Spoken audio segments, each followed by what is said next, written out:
بسم اللہ الرحمن الرحیم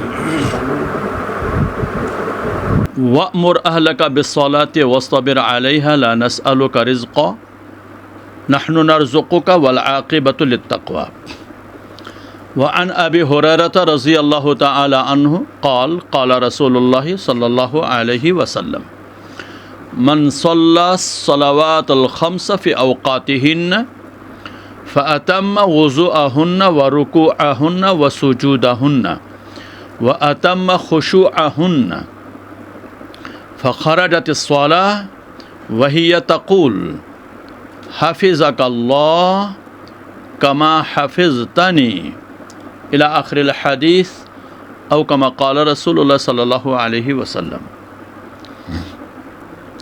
یہاں پنڈی کے اس ایریا میں جامع مسجد النور میں I-14 میں حاضری ہوئی تھی، اور اپنے یہاں شاگرد مولوی عبدالسلام صاحب امام و خطیب ہیں جامع مسجد النور کے۔ ظہر نماز پڑھی تو حضرات کا تقاضا تھا کہ کوئی بات کی جائے، تو مناسب معلوم ہوا کہ اپنے نمازی بھائیوں کے لیے نماز ہی کے متعلق کوئی ایک آدھ حدیث عرض کر دی جائے۔ چنانچہ یہ حدیث ہے جس میں حضرت ابو ہریرہ رضی اللہ تعالیٰ عنہ بیان کرتے ہیں کہ رسول اللہ صلی اللہ علیہ وسلم نے فرمایا من صلی الصلوات الخمس فی اوقاتہن، جس نے 5 نمازیں اپنے اپنے وقت پر پڑھ لی، مستحب وقت میں پڑھ لی، 5 نمازوں کا اہتمام کیا مستحب اوقات میں جماعت کے ساتھ، اور ان 5 اوقاتوں کے لیے وضو اور طہارت و استنجا بھی مکمل کیا، اور نماز کا رکوع اور سجدہ اور قیام اور قعود اور جتنے بھی حرکات و سکنات نماز کے ہیں سنت کے مطابق اس کو مکمل کیا، اور چوتھا کہ نماز میں خشوع اور خضوع یعنی بھرپور توجہ اور حضوری قلب سے نماز پڑھی۔ تو رسول اللہ صلی اللہ علیہ وسلم فرماتے ہیں خرجت وہی بیضاء مسفرہ، یہ نماز مکمل ہو کر اوپر جاتی ہے روشن چمکدار روشن بن کر، اور نمازی کے سے نکلنے کے بعد جب یہ روشن چمکدار چمکتی دھمکتی روشنی بن کر اللہ کے حاضر ہو کر جاتی ہے تو یہ دعا دیتی ہے نمازی کے لیے حفظک اللہ کما حفظتنی، اللہ تیری بھی حفاظت کر لے ایسا ہی جیسے تو نے میرے حق کی حفاظت کی۔ حفاظت کرے یعنی ہر طرح کے شرور سے، ہر طرح کے فتن سے، ہر طرح کے مشکلات سے، پریشانیوں سے، ہموم سے، غموم سے، جو آج کا دور ہے فتنوں کا، جو آج کا دور ہے بے حیائی کا، جو آج کا دور ہے مشکلات کا، جو آج کا دور ہے پریشانیوں کا، ہر شخص پریشان ہے باوجود کہ اسباب سکون اتنے ہیں لیکن پھر بھی کسی کو سکون نہیں۔ اگر سکون بھی کہیں پاتا ہے تو کچھ تھوڑا گھر میں اور کچھ مسجد میں ہے۔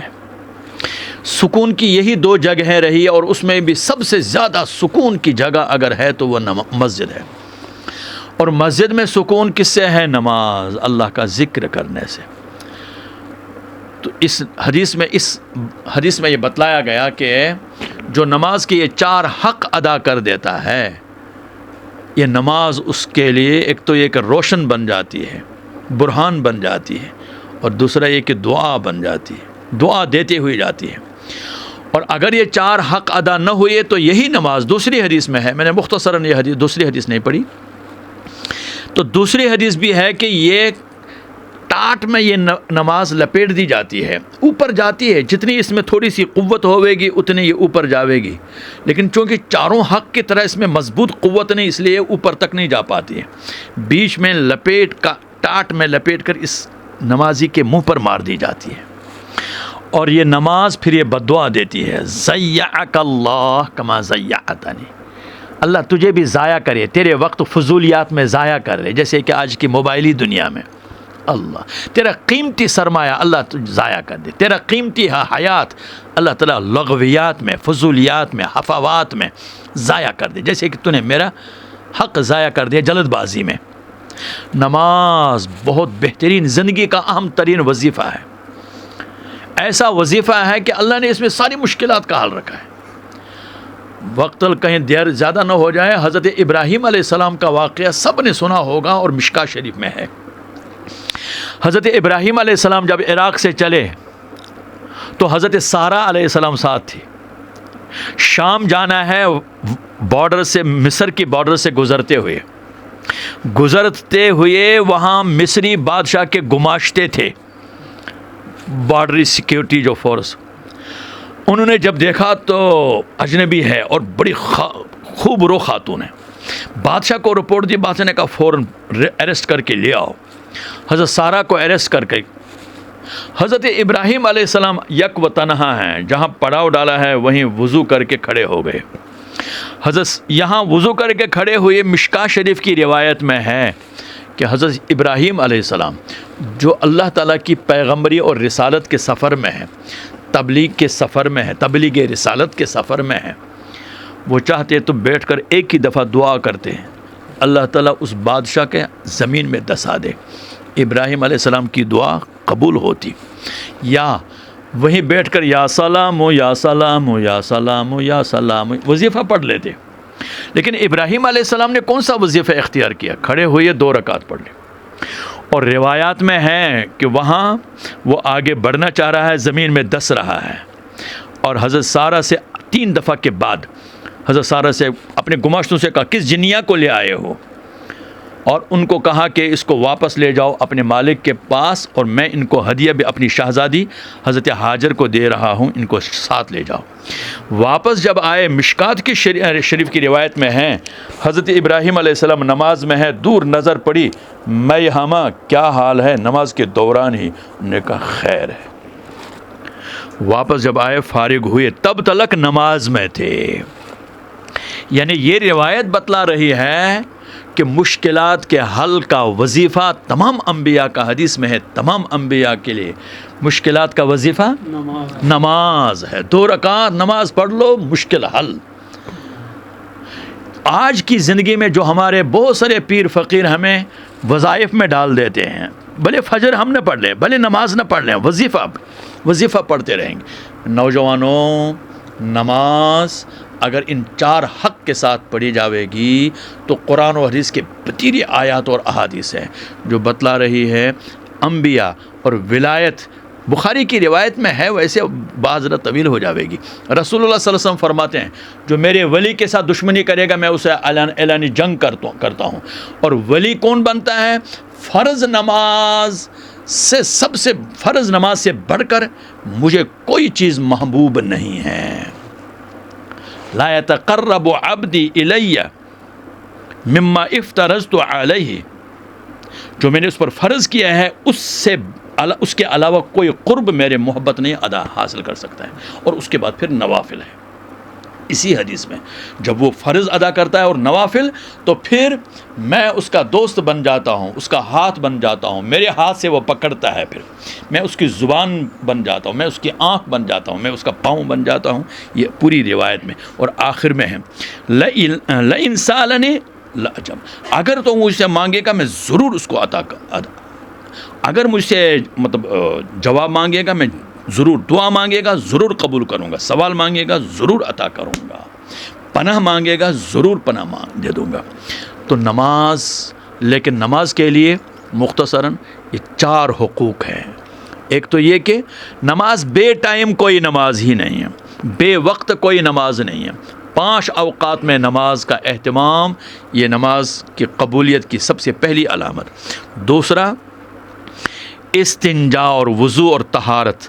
آج کل ہمارے نوجوان اور خاص کر بیچارے وہ ہمارے اچھا جذبہ رکھنے والے یونیورسٹیز اور کالجز کے اور اسکول کے بچے، جنہیں بیچاروں کو کچھ پتہ نہیں ہے، وہ ویسے ہی تھوڑا ناک میں ڈال دیتے ہیں، ایسے نزاکت سے کلی کرتے ہیں، نزاکت سے پان میں یہاں سونگتے ہیں، چکھتے ہیں، وضو نہیں کرتے. اور استنجا میں تو الامان والحفیظ. آج نوجوانوں میں عام شکایت ہے قطرات کے ٹپکنے کی، ذہنی خیالات کی. وجہ اس کی یہ ہے کہ وہ استنجا صحیح نہیں کرتے. اس لیے استنجا سب سے پہلی اینٹ ہے. اگر استنجا صحیح تو وضو صحیح، وضو صحیح تو نماز صحیح۔ لیکن میرے نوجوان بھائیوں سے خاص میری درخواست ہے کہ استنجا ٹشو پر نہ کر لیں۔ سفر میں ہے تو ٹھیک ہے، گھر میں ہے، محلے میں ہے، اپنی جگہ پر ہیں، ٹشو کی کیا ضرورت ہے؟